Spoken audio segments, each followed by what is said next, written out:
Imagine this. You've been looking forward to a romantic date with your biggest crush.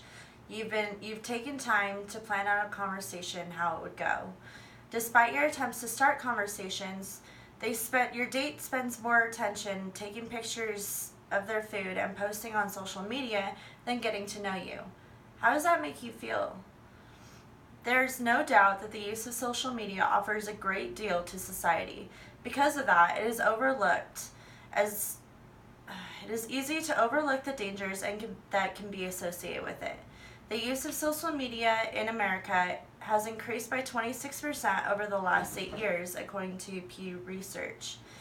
Since social media is still relatively new, there is still a lot of research being done on the consequences of it. I, like possibly many of you, have struggled with the urge to waste hours on social media. As a college student, time management is crucial if you want to succeed. Because of this, I've spent hours researching how much of an impact social media has on college students and what consequences it may bring in order to raise self-awareness. As a result, I've decided to find a solution for myself as well as other college students to manage their time spent on social media. Today I will share with you some information I found on how social media can have a negative impact on college students and what you can do to prevent it.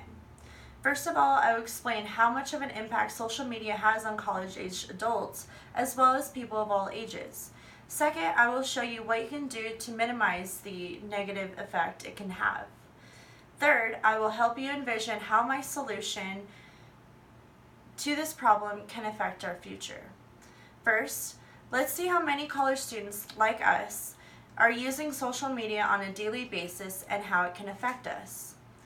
It is safe to assume that at some point many, if not all of us, are guilty of accidentally scrolling through Facebook, Instagram, or Twitter for hours instead of working on an assignment that's due in the morning or studying for a test. According to a study, 90% of people are ages 18 to 29 or traditional student use social media, according to Pew Research Center.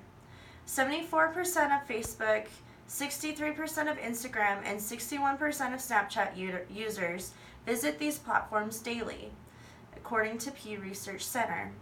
Furthermore, another study shows that the average person spends nearly a total of 2 hours on social media every day, which calculates to a total of 5 years and 4 months spent over a lifetime, according to Social Media Today. Spending large amounts of time on social media platforms can be dangerous for our mental health as well as our social lives. Smartphones were introduced in 2007, and by 2015, 92% of young adults owned a cell phone.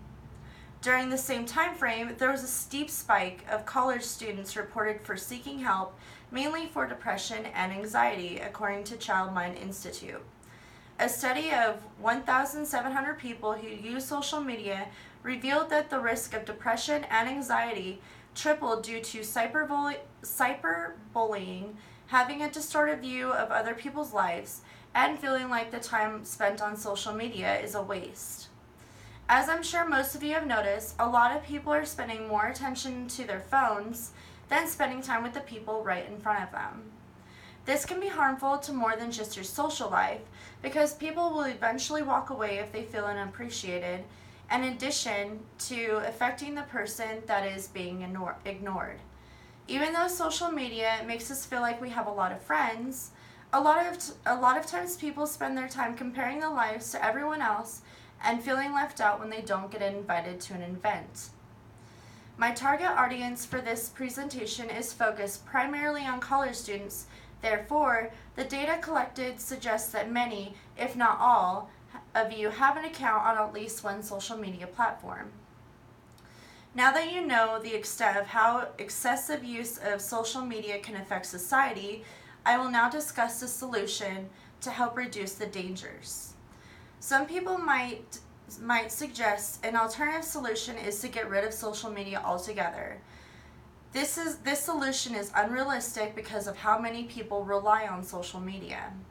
Roughly 2/3 of social media users claim that they use social media primarily to stay in contact with friends and family, according to Pew Research Center. Businesses use social media as a way to advertise and inform their customers of what they are working on or special offers.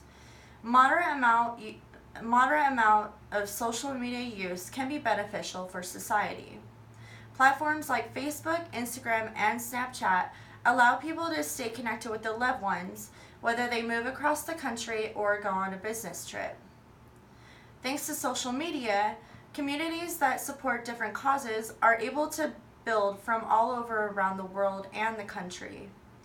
Despite the risks that the unrestrained use of social media brings, getting rid of it completely is not an effective solution and would have an equally negative impact on society.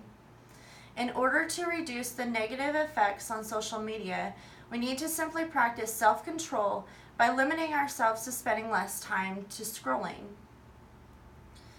There are simple steps you can take to reduce the amount of time you spend on social media. When you're working on homework or studying for a test, leave your phone in a different room and only use your laptop for writing a paper or for research. Set a scheduled time in your planner or calendar each time for social media and set a timer. Use an old-fashioned alarm clock instead of your phone so you're not tempted. When you're out with family or friends, leave your phone in your purse or in your pocket. Using these methods to reduce the amount of time spent on social media platforms will reduce the risk of mental and emotional disorders, increase productivity, and allow you to appreciate the special moments in life that we so often take for granted.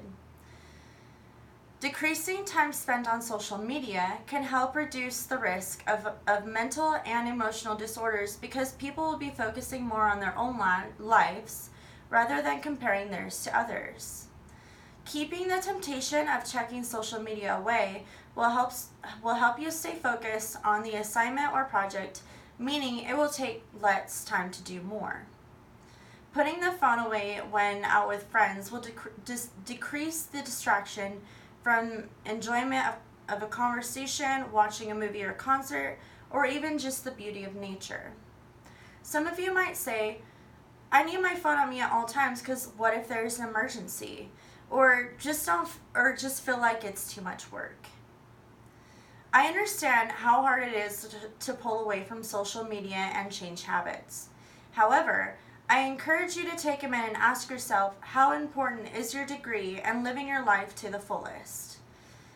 If an emergency recurs, you can give them permission to email you, but make sure they know it's only for emergencies.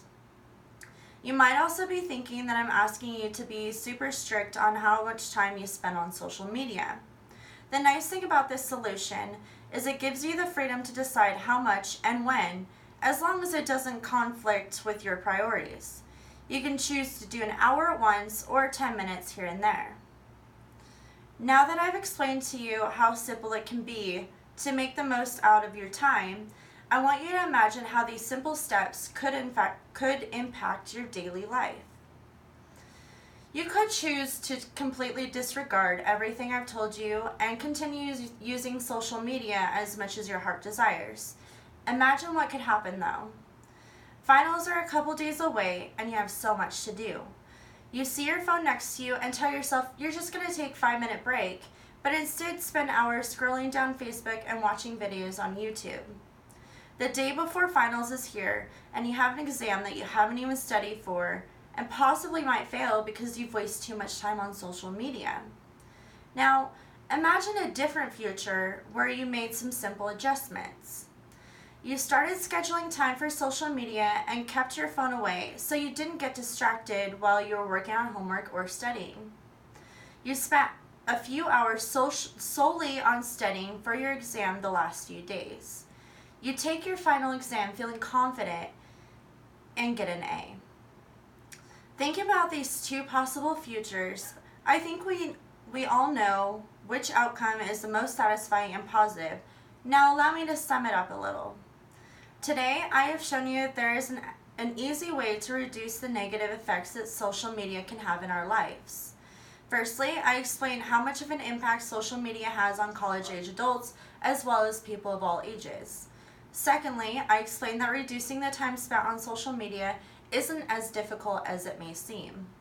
Finally, making these few adjustments can have a large impact on your productivity and help you maintain a healthier mindset. Now, I want you to put down your phone and grab a piece of paper and a writing utensil. Take a few minutes to write out your daily schedule.